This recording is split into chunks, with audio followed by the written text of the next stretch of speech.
أيها الذين آمنوا صلوا عليه وسلموا تسليما اللهم صل على الله سيدنا على النبي مولانا وآله صلى الله عليه وسلم صلاة وسلام عليك يا رسول الله صلى الله عليه وآله وسلم. حضرات گرامی، 1500 سالہ جشن ولادت خاتم الانبیاء علیہ التحیۃ والثناء کو لوگوں نے اسپیشل بنانے کا یا اس جشن کو اسپیشل طور پر منانے کا عزم کیا ہے.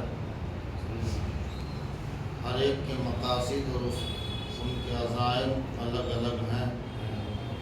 ہم نے یہ بہتر طریقہ سمجھا کہ اس کو اسپیشل بنانے کا سب سے بہتر اور آسان طریقہ ہے کہ ہم بالاستیاب سیرت طیبہ کا مطالعہ کریں اور سیرت طیبہ کو مکمل طور پر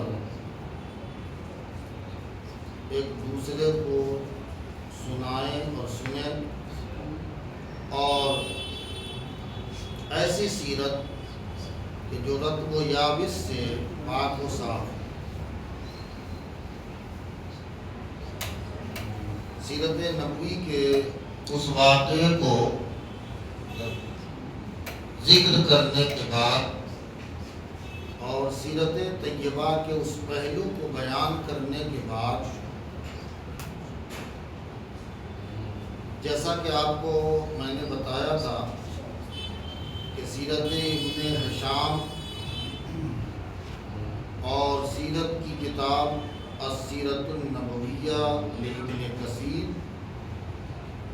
اور دیگر مستند اور معتمد سیرت کی کتابوں سے ہم آپ کو مکمل یہ 10 روز یا 12 روز سیرت طیبہ سے روشناس کرائیں. کل تک یہ بات مکمل ہو چکی تھی کہ آپ ماں کے شکم میں ہی تھے کہ آپ کے والد گرامی کا انتقال پرمنار ہو. حضور اکرم صلی اللہ علیہ وآلہ وسلم کی پیدائش ربیع الاول شریف میں ہوئی، چونکہ اس وقت تک اردو تاریخ کا مسئلہ تھوڑا مختلف تھا. اس بنیاد پر تاریخ میں تھوڑا اختلاف ہے. یہ طے ہے کہ ربیع الاول شریف کے ہی مہینے میں پیغمبر صلی اللہ علیہ وآلہ وسلم کا تولد ہوا ہے. اس میں کسی طرح کا کوئی شک اور شبہ نہیں. اب چونکہ روایت مختلف ہے، اس میں آخری روایت ہے، انشاءاللہ کل ہم اس کو کوٹ کر لیں گے اور آپ کو دلیل دیں گے کئی کتابوں سے کہ کن کن مصنف نے اور کس کس سیرت نگار نے 12 تاریخ ربیع الاول کی تحریر فرمایا. تو چونکہ آخری تاریخ جو کتابوں میں ہے وہ ہے 12، اس لیے ہم اس کو اعتبار کر کے 12 ربیع الاول شریف کو 22 اپریل 571 عیسوی کو آپ کا تولد ہوا.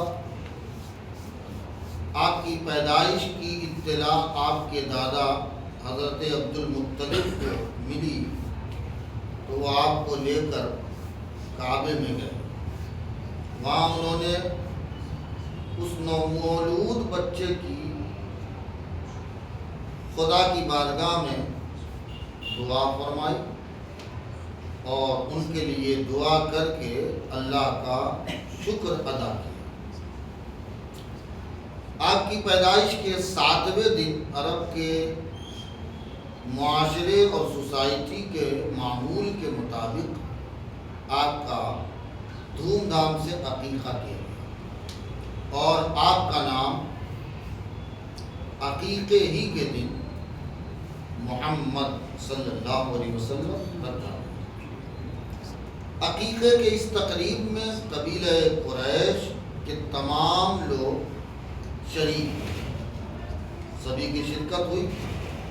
چونکہ محمد یہ لفظ عرب میں نیا تھا، عبد المطلب سے جب اس غیر مانوس لفظ اور یہ نام رکھنے کا سبب پوچھا تو حضرت عبد المطلب نے کہا کہ میں نے یہ نام اپنے پوتے کا اس لیے رکھا ہے کہ ساری دنیا میں اس کی تعریف کی جائے۔ سبحان اللہ۔ آج اس کا اثر دیکھیے کہ ایک مسیحی شخص نے دنیا کے مشہور اور معروف لوگوں کے نام اپنی ایک کتاب مرتب کی ہے جس میں 100 شخصیات کا ذکر ہے۔ اس میں حضرت عیسیٰ علیہ السلام بھی ہیں جن کو وہ خود اپنا پیغمبر مانتے ہیں، لیکن انہوں نے سب سے پہلا نام، ان 100 شخصیات میں پہلا نام جو درج کیا وہ حضور اکرم نور مجسم سید عالم محمد رسول اللہ صلی اللہ علیہ وآلہ وسلم کا نام نامی اس میں گرا۔ عرب کے جو اونچے گھرانے تھے ان میں یہ معمول تھا، طریقہ رائج تھا کہ دودھ پلانے کے لیے وہ کسی صحرائی خاتون کے حوالے اپنے بچوں کو کرتے۔ وجہ اس کی سبب یہ ہے کہ کھلی فضا میں بچے کی پرورش ہو، اس کی تعلیم و تربیت ہو، اور گاؤں کی جو بھاشا اور زبان ہوتی ہے وہ فصیح و بلیغ ہوتی ہے، تو فصیح عربی زبان سیکھ سکے۔ بدو جنہیں کہا جاتا تھا، دیہات اور قصبات میں رہتے تھے، ان کی جو زبان ہوتی تھی وہ بالکل پیور ہوتی تھی، فصیح و بلیغ ہوتی تھی۔ اس رواج کے مطابق آپ کو قبیلہ بنو سعد بن بکر کی ایک عورت حلیمہ بنت ابی ذؤیب کے حوالے کر دیا، جس کو آپ اکثر سنا کرتے ہیں۔ یہی وہ خاتون ہے جو بعد میں حلیمہ سعدیہ سے مشہور، اس وقت ان کو حلیمہ سعدیہ نہیں کہا جاتا تھا، یہ بعد میں مشہور ہوئی۔ حضرت حلیمہ خود بیان کرتی ہیں کہ اپنی بستی سے قبیلے کی چند عورتوں کے ساتھ اس تلاش میں نکلی کہ کوئی دودھ پینے والا بچہ ملے تو میں اس کو ساتھ لے آؤں اور ساتھ لا کر اپنے گزر بسر کا انتظام و انصرام کر سکوں۔ ایک گدھی پر سوار تھی، کہتی ہیں میں خود ایک گدھی پر سوار تھی، اور بڑے پر مشقت سفر کے بعد ہم تمام داعیاں مکہ پہنچے۔ کہتی ہیں ہم میں سے کوئی عورت نہیں ہے جس کے پاس محمد کو پیش نہ کیا گیا اور اس نے انکار نہ کیا کہ نہیں مجھے اسے نہیں لے جانا۔ معلوم ہوتا کہ یہ یتیم ہے، لینے سے انکار کر دیتے۔ یتیم ہے تو کیا ملے؟ ماں باپ ہوں تو والد زندہ ہوتے ہیں تو کچھ امیدیں ہوتی ہیں نا، اس لیے انکار کر دیتے۔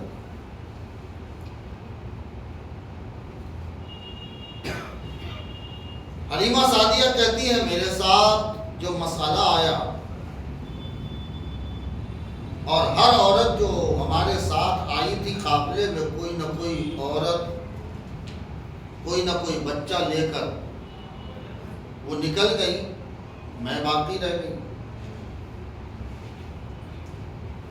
اور جب ہماری واپسی کا وقت آ گیا تو میں نے اپنے شوہر سے کہا خدا کی قسم مجھے یہ بات پسند نہیں کہ میں کسی بچے کو لیے بغیر یہاں سے واپس چلی جاؤں۔ اب میں ایسا کرتی ہوں اس یتیم بچے کے پاس جاؤں گی اور اس کو لے کے آؤں۔ میرے شوہر نے کہا کہ اس میں کوئی حرج نہیں ہے، کیا عجب ہے کہ اللہ تعالیٰ اسی میں ہمیں برکت عطا فرمائے۔ فرماتی ہے دوبارہ میں گھر گئی اور آپ علیہ السلام کو لے آئے۔ فرماتی ہے اس وقت اس کے سوا کچھ نہیں تھا، ہمارے دل میں اس کے سوا کچھ نہیں تھا کہ مجھے آپ کے سوا کوئی بچہ ملا ہی تو خالی جانے سے بہتر ہے کہ میں نے سوچا کہ کوئی نہ کوئی لے کے جاؤ، بھلے یتیم ہی صحیح۔ حضرت حلیمہ سعدیہ کے پاس حضور اکرم صلی اللہ علیہ وسلم 2 سال رہے۔ کتنے سال؟ 2 سال۔ ہاں،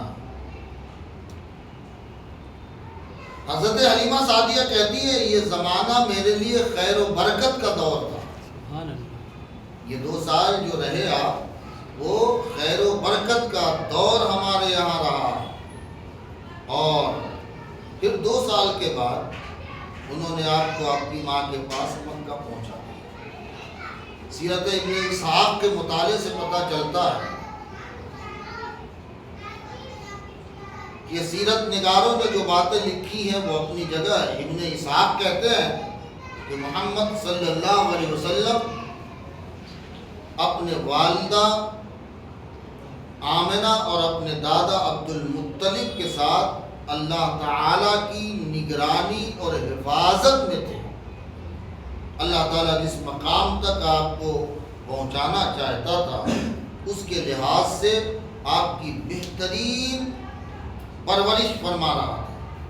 جب آپ 6 سال کے ہوئے تو 6 سال کی اس کم سن عمر میں آپ کی والدہ کا بھی انتقال ہوا۔ والد تو پہلے ہی انتقال کر چکے تھے جب آپ شکم مادر میں تھے، بس صرف 6 سال کی عمر میں آپ کی والدہ کا انتقال۔ آپ اپنے دادا عبد المطلب بن ہاشم کے ساتھ رہنے، ان کی کفالت میں۔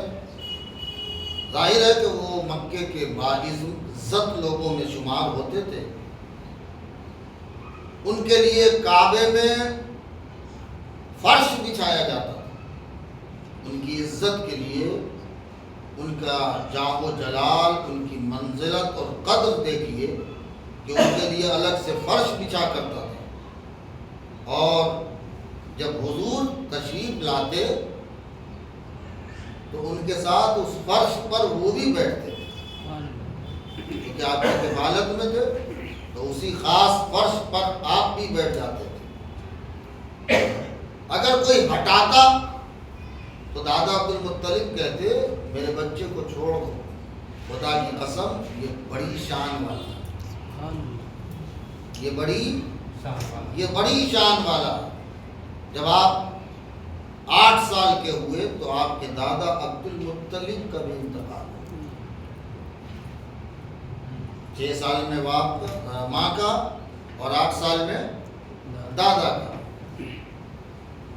یہ واقعہ یعنی عبد المطلب کا انتقال عام الفیل جو ہوا تھا، یعنی جو کعبے پہ چڑھائی کی گئی تھی، ہاتھی والا مسئلہ، وہ آپ نے کہیں پڑھا اور سنا ہوگا، یا پھر آپ نے سورہ فیل تو پڑھی ہوگی نا، الم تری کیف فعل ربک باصحاب۔ کسی کے 50 دن یا 51 دن کے بعد حضور کی پیدائش ہوئی، اور لوگوں کو یہی یاد تھا کہ اس زمانے میں تاریخ کا مسئلہ نہیں تھا، عام طور پر لوگ کوئی واقعے کو یاد رکھتے تھے۔ اس سے آپ اندازہ لگائیں ہم لوگ کی عمر بہت نہیں ہے، لیکن جب اپنی والدہ کو ہم پوچھتے تھے کہ ہماری تاریخ پیدائش کیا ہے تو وہ کہتی تھی کہ ہمارے پڑوس میں ایک صاحب تھے، تو وہ کہتی تھی وہ جڑوا پیدا ہوئے تھے، وہ تو وہ کہتی تھی کہ وہ تمہارے 6 دن بعد وہ جڑوا دونوں پیدا ہوا تھا. تو یہ آج کا مسئلہ 1,500 سال پہلے تاریخ کا مسئلہ نہیں تھا. لوگ کوئی واقعہ ہوتا تھا اسی کا اعتبار کر کے دنوں کو یاد کیا کرتے تھے. دادا کے انتقال کے بعد آپ کے چچا ابو طالب کے ساتھ آپ نے رہنا شروع کیا. وہ ایک تاجر آدمی تھے، تجارت کرتے تھے، بزنس مین تھے. اور سیریا جو بھی نیا نام ہے، وہ شام پرانا نام اس کا. وہ سیریا تجارت کے لیے ابو طالب جایا کرتے تھے. تو حضور نے بھی ایک شوق ظاہر کیا کہ چچا میں چاہتا ہوں کہ میں بھی آپ کے ساتھ ملک شام جاؤں، سیریا جاؤں. بہت کم عمر تھے مگر ایک لگن اور محبت ہوتی ہے. ابو طالب نے شفقت کی بنا پر حضور کو اپنے ساتھ لے لیا. شام کے شہر بصرہ میں جب یہ تجارتی قافلہ اترا تو یہاں کے کلیسا کے ایک مسیحی راہب جو وہاں رہتا تھا اور بہت بزرگ تھا، وہ اس کا نام تھا بحیرہ. کیا تھا؟ ہاں. قدیمی مذہبی کتابوں کو پڑھنے والا شخص تھا اور اس نے پڑھا تھا کہ عرب میں ایک پیغمبر ظاہر ہوں گے. اور جب حضور کو یعنی محمد صلی اللہ علیہ وسلم کو دیکھا تو بعض علامتوں اور نشانیوں سے پہچان لیا کہ یہ بچہ وہی ہے جس کی علامت اور نشانی پرانی کتابوں میں، قدیم کتابوں میں بتائی گئی. آخری پیغمبر بنائے جانے والا یہ بچہ ہے. اس نے آپ کی اور پورے قافلے کی دعوت کی. بحیرہ نے ابو طالب سے پوچھا کہ تمہارا اس لڑکے سے کیا رشتہ ہے؟ تو ہمارے یہاں بھی ہے نا، چچا اپنے بھتیجے کو بیٹا ہی کہہ دیتا ہے، اپنے یہاں بھی ہوتا ہے. اور بھتیجا اپنے چچا کو باپ ابا کہہ دیتا ہے. تو حضرت ابو طالب نے کہا میرا بیٹا ہے. تو اس بحیرہ راہب نے کہا تمہارا بیٹا نہیں ہو سکتا، تمہارا بیٹا نہیں ہو سکتا. کیونکہ اگر جو علامت میں نے دیکھی ہے یا دیکھ رہا ہوں، اگر یہ وہی بچہ ہے تو اس کا باپ زندہ نہیں ہونا چاہیے. اگر یہ وہی بچہ ہے تو اس کا باپ زندہ نہیں ہونا چاہیے. ابو طالب نے جب بتایا کہ ان کے باپ کا انتقال ہو چکا ہے تو بحیرہ نے کہا کہ تم اپنے بھتیجے کو لے جاؤ وطن واپس، یہودیوں سے حفاظت رکھنا. یہ جو آپ اسرائیلیوں کا مسئلہ دیکھ رہے ہیں یہ کوئی نئی بات نہیں. کہا کہ یہودیوں سے حفاظت کرو، جلدی انہیں لے جاؤ. خدا کی قسم اگر انہوں نے ان کو پہچان لیا تو بہت نقصان پہنچانے کی کوشش کریں گے. یہ حسد اور بغض بہت پرانی ہے یہودی. سمجھ رہے ہیں آپ؟ ہاں. ابن اسحاق اپنی سیرت میں لکھتے ہیں کہ محمد عربی صلی اللہ علیہ وسلم جوانی کے مرحلے میں اس طرح داخل ہوئے کہ اللہ تعالی آپ کی نگرانی کر رہا تھا تاکہ آپ کو جاہلیت کے زمانے کی کوئی گندگی بھی نہ لگ سکے. اس لیے اللہ تعالی نے آپ کی حفاظت فرمائی. اور سن بلوغ کو پہنچے تو آپ کا حال یہ تھا کہ مکہ کے لوگوں میں آپ سب سے بہترین اخلاق والے، سب سے زیادہ شریف، سب سے زیادہ سنجیدہ انسان کی حیثیت سے مشہور ہو چکے تھے. آپ سے کبھی کسی کو بد کلامی یا وعدہ خلافی کا تجربہ تک نہیں. حتیٰ کہ آپ کے جاننے والے آپ کو محمد کم کہتے تھے، امین زیادہ کہتے تھے. کیا کہتے تھے؟ امین زیادہ کہتے تھے. امانت دار آدمی ہے. آپ جس زمانے میں مکے میں تھے، قبائلی جھگڑے کی بنیاد پر قبیلہ قریش اور بنو قبیل، ان دونوں کے درمیان ایک لڑائی چھڑ گئی. سیرت کی کتابوں میں اس لڑائی کا نام ہے حرب فجار، یاد رہے گا، حرب فجار. اس وقت آپ کی عمر صرف 15 سال ہے. کتنی؟ صرف 15 سال کی عمر تھی. اور اس موقع پر اس جھگڑے کو نپٹانے والے کوئی اور نہیں تھے، حضور اکرم صلی اللہ علیہ وآلہ وسلم تھے. کہ 15 سال کی کم عمری میں آپ نے ان کے اس جنگ کی آتش کو ایسا ٹھنڈا کر دیا. ابھی میں بتاؤں کہ کوئی سوچ بھی نہیں سکتا. 25 سال کے جب آپ ہوئے تو قریش کی ایک بیوہ خاتون خدیجہ بنت خویلد کی طرف سے آپ کو نکاح کا پیغام ملا. اس وقت خدیجہ کی عمر 40 سال ہو چکی. یہ کتنے؟ 25 سال کے کریل جوان تھے اور خدیجہ کی عمر کتنی تھی؟ 40 سال.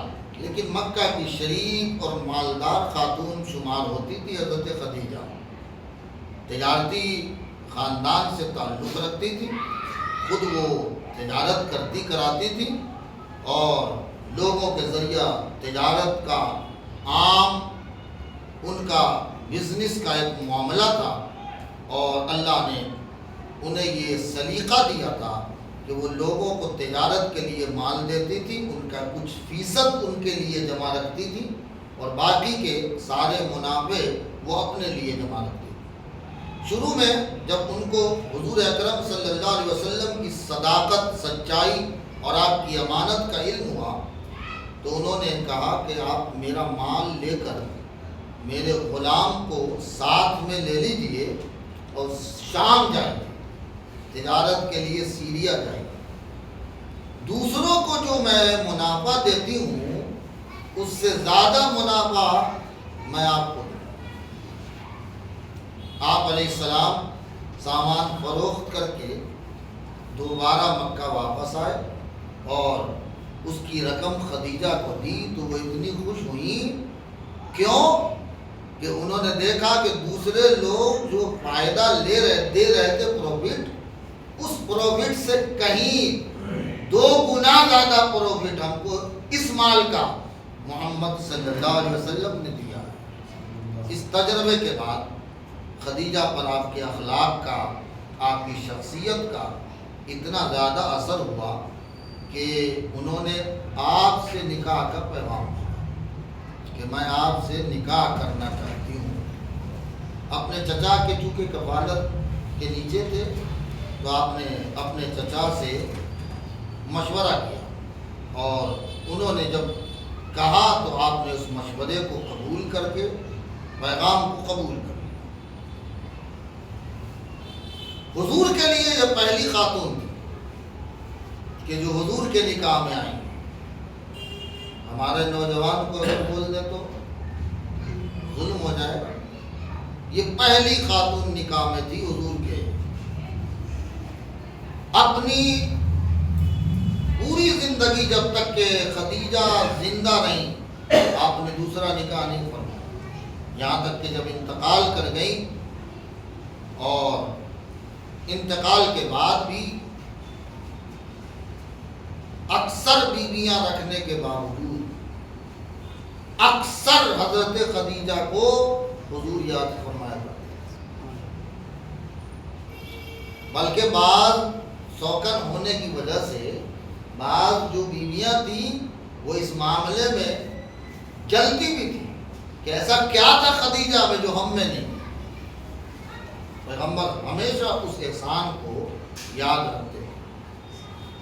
ایک آپ کا فرزند ابراہیم جو بچپن میں انتقال کرے، ان کے سوا جتنی اولادیں آپ کو ہوئیں وہ سب کی سب اولاد حضرت خدیجہ بنت خویلد.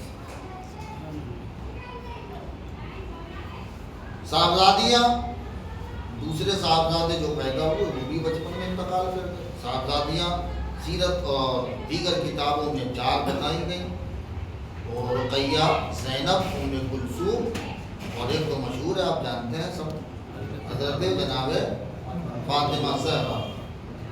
زمانہ اسلام تک یہ لوگ نہیں، سب آپ پر ایمان لائی، آپ کے ساتھ مدینے کی طرف سب نے ہجرت کی حضور کی عمر جب 35 سال ہوئی، اس وقت قریش نے کعبہ کی نئی تعمیر کا ارادہ کیا۔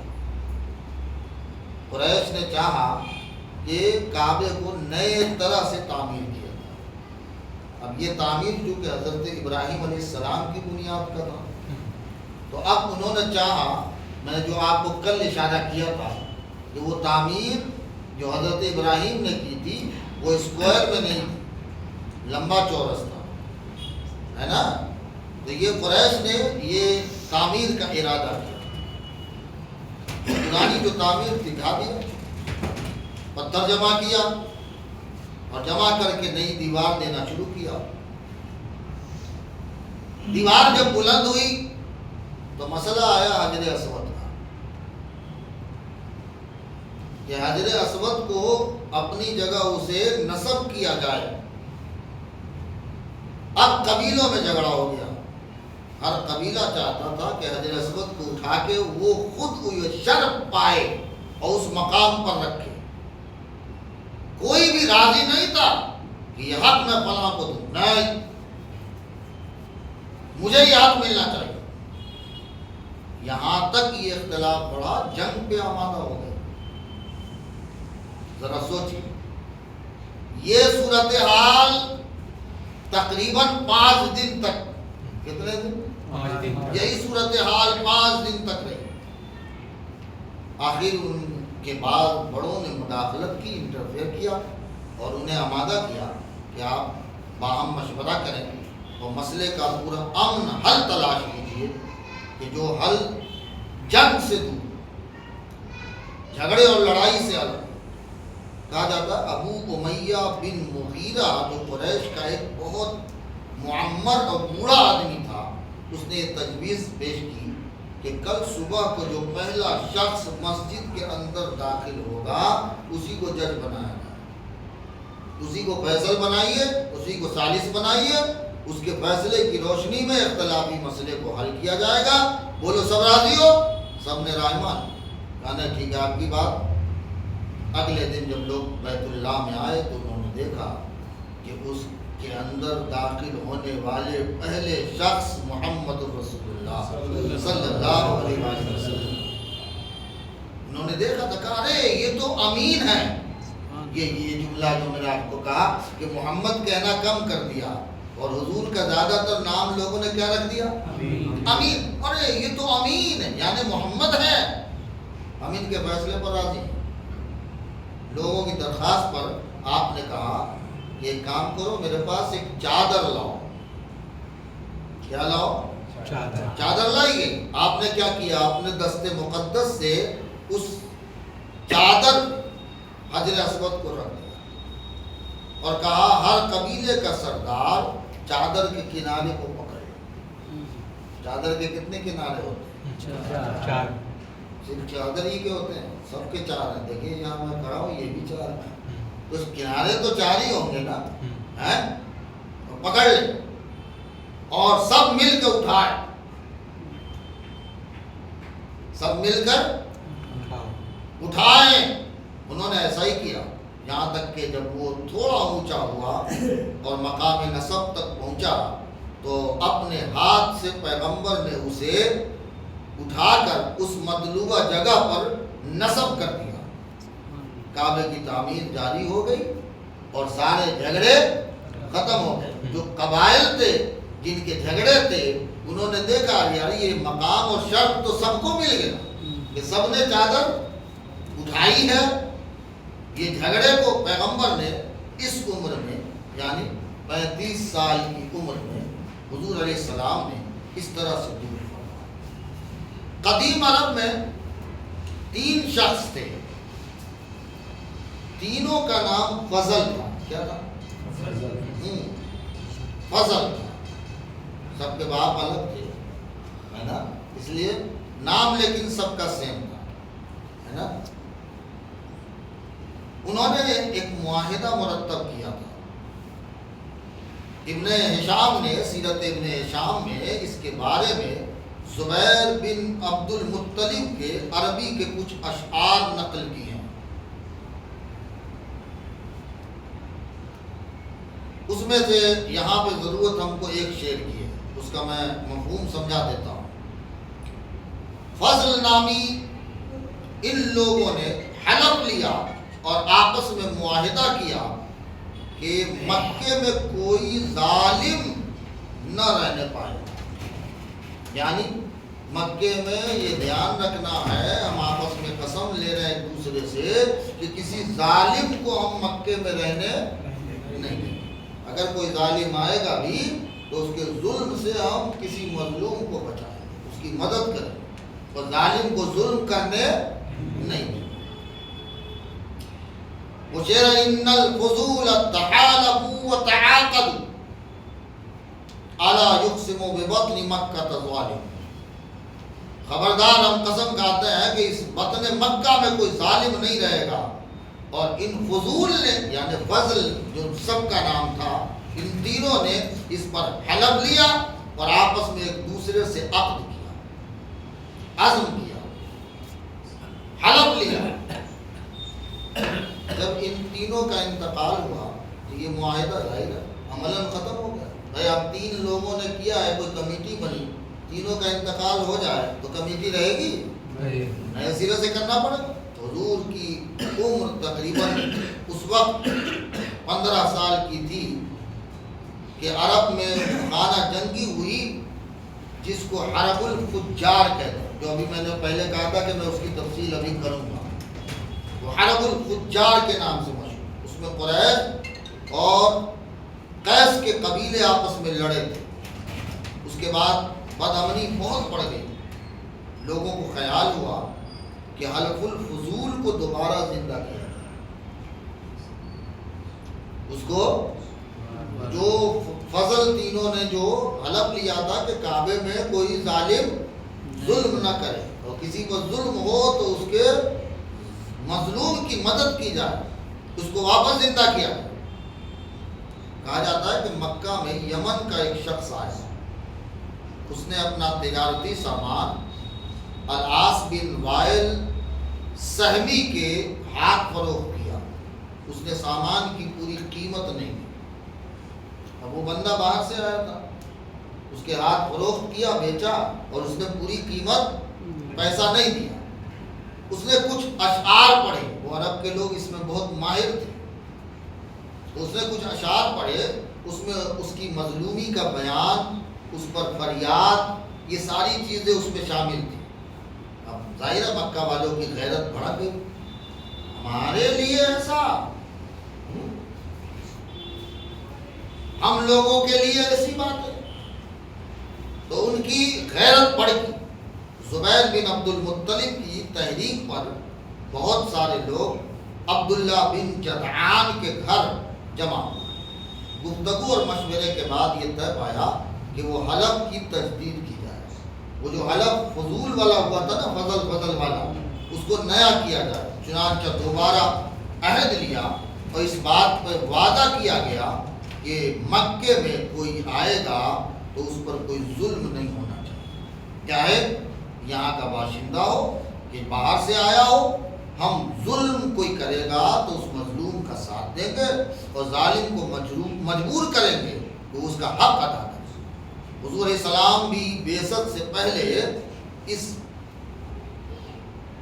معاہدے میں شریک تھے، خود حضور بھی اس معاہدے میں شریک تھے۔ آپ نے ایک بار فرمایا کہ عبداللہ بن جدعان کے گھر معاہدے کے وقت میں بھی موجود تھا، فرمایا میں سرخ اونٹوں کو لے کر بھی اس معاہدے کو توڑنا پسند نہیں کروں گا، اگر زمانہ اسلام میں مجھے اس کی طرف بلایا جائے تو میں ضرور اس کو قبول کروں گا۔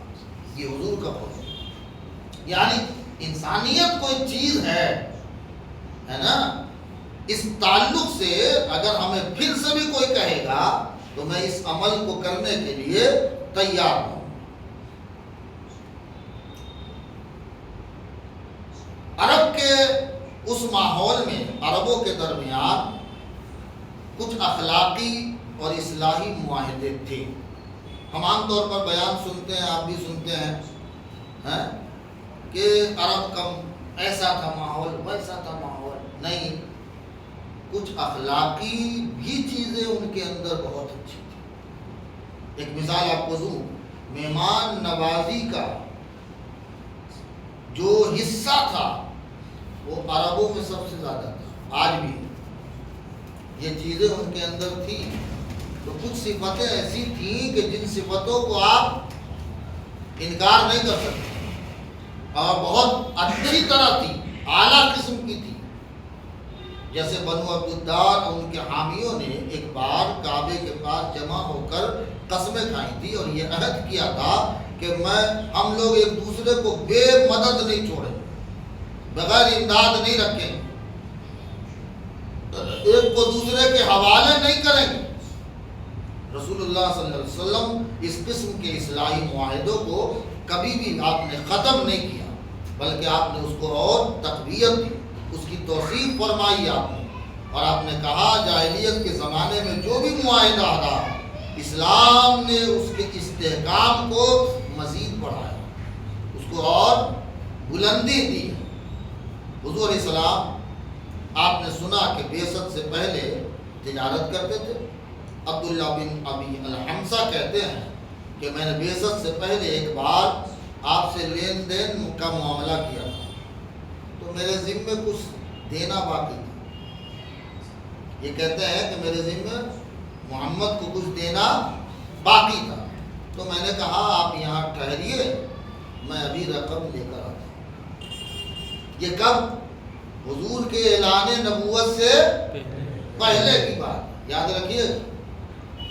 کہا آپ یہیں ٹھہریے، میں آپ کی رقم لے کر ابھی آتا ہوں۔ گھر آنے کے بعد وہ کہتے ہیں کہ اتفاق سے میں بھول گیا، اپنا وعدہ بھول گیا کہ میں وہاں ان کو ٹھہرا کے آیا ہوں، کہ میں آپ کا پیسہ لے کر، آپ کی رقم لے کر آ رہا ہوں۔ 3 دن ہو گئے، 3 دن کے بعد اچانک مجھے یاد آیا، ارے میں تو فلاں جگہ محمد کو کھڑا کر کے آیا کہ میں آپ کی رقم لے کے آتا ہوں۔ کہتے ہیں میں فوراً روانہ ہوں، اور اس وعدہ کیے ہوئی جگہ پر جب پہنچا تو میں نے دیکھا کہ اسی مقام پر محمد میرا انتظار کر رہے ہیں۔ کتنے دن؟ اسی مقام پر محمد کھڑے ہو کے میرا انتظار کر رہے ہیں۔ آپ جب میں پہنچا تو مجھے ملامت بھی نہیں کیا، آپ نے مجھے یہ بھی نہیں کہا تجھے شرم نہیں آتی، تو نے مجھے کتنا پریشان کیا ہے، یہ بھی نہیں کہا۔ اب ذرا سوچئے ہمارا حال کیا ہوگا، ہم کیا کیا بولیں گے؟ کہ صرف اتنا کہا کہ تم نے بڑی زحمت دی جان، صرف اتنا کہا کہ تم نے مجھے بڑی زحمت دی، میں 3 دن سے اسی جگہ پہ کھڑا ہو کے تمہارا انتظار کر رہا ہوں۔ کون ہے ایسا جو ایسی اخلاق اور ایسے اقدار والا ہو، جس کا معیار ایسا ہو، کوئی اگر آئینے میں کہیں دکھتا ہو تو ہمیں لا کے بتائیے، ایسی کوئی شکل کہیں دکھتی ہو تو ہمیں بتا دیجیے۔ عبداللہ بن صائب کہتے ہیں کہ میں زمانہ جاہلیت میں رسول اللہ صلی اللہ علیہ وسلم کے ساتھ مل کے تجارت کرتا تھا۔ بعد کو جب مدینہ آ کر آپ سے ملا تو آپ نے فرمایا مجھ کو پہچانتے ہو؟ مدینے میں آیا جب، تو مدینے میں جب ملا تو مدینے میں انہوں نے کہا کہ مجھے پہچانتے ہو؟ حضور نے کہا کہ مجھے پہچانتے ہو؟ میں نے کہا کیوں نہیں، آپ تو میرے شریک تجارت تھے، آپ تو میرے بزنس پارٹنر تھے، اور آپ کیسے اچھے شریک تھے، پارٹنر تھے کہ نہ کبھی دھوکہ دیتے تھے، نہ کسی بات میں کبھی جھگڑتے تھے۔ یہ بیان عبداللہ بن صائب، حضرت ابو ہریرہ رضی اللہ تعالی عنہ کہتے ہیں حضور علیہ السلام نے فرمایا کوئی نبی ایسا نہیں ہے جس نے کبھی بکریاں نہ چرائی، کوئی نبی ایسا نہیں ہے کہ جس نے کبھی بکریاں نہیں چرائی۔ صحابہ نے عرض کیا حضور آپ نے بھی؟ اس تعلق سے ان کو معلوم نہیں رہا ہوگا کیونکہ وہ مدینے میں تھے۔ حضور تو مکے میں اپنا بچپنا گزارے اور بچپنے میں مکے میں بھی کہاں تھے؟ حلیمہ سعدیہ کیا تھے؟ تو وہ تو کسی کو پتا نہیں تھا نا. تو حضور سے پوچھا گیا, صحابہ نے پوچھا آپ نے بھی بکریاں چرائی ہیں؟ تو حضور اکرم صلی اللہ علیہ وسلم نے فرمایا ہاں میں بھی اہل مکہ کی بکریاں کچھ قیراط کے بدلے اور معاوضے میں چرایا کرتا تھا. اس کا ذکر ہم انشاءاللہ کل آگے کا کریں گے. آج کا وقت ہمارا اختتام پذیر ہوتا ہے اور انشاءاللہ اسی طرز پر ہم آپ سے گفتگو آگے بھی کریں گے اور کچھ باتوں میں تفصیل ہوگی تو اس کی بیجا تفصیل میں وقت ضائع نہ کر کے ہم بالکل صاف ستھری بات جو رطب و یابس سے پاک ہو ایسی سیرت آپ کے سامنے لائیں گے. یعنی نہ اس میں بہت زیادہ بڑھاوا ہوگا اور نہ حضور کی سیرت کے تعلق سے کوئی بات کمی میں آئے گی جو نقص ہو. ان دونوں سے پاک انشاءاللہ سیرت بیان ہوگی. یہ مسلسل جاری رہے گا. اللہ سے دعا کریں اللہ تعالی ہم سب پر فضل و کرم کی بارشیں فرمائے, ہمیں سیرت پڑھنے سمجھنے اور پڑھ اور سمجھ کے عمل کی توفیق دے. آمین بجائے سید المرسلین وآخر دعوانا ان الحمد للہ. السلام علیکم ورحمۃ اللہ.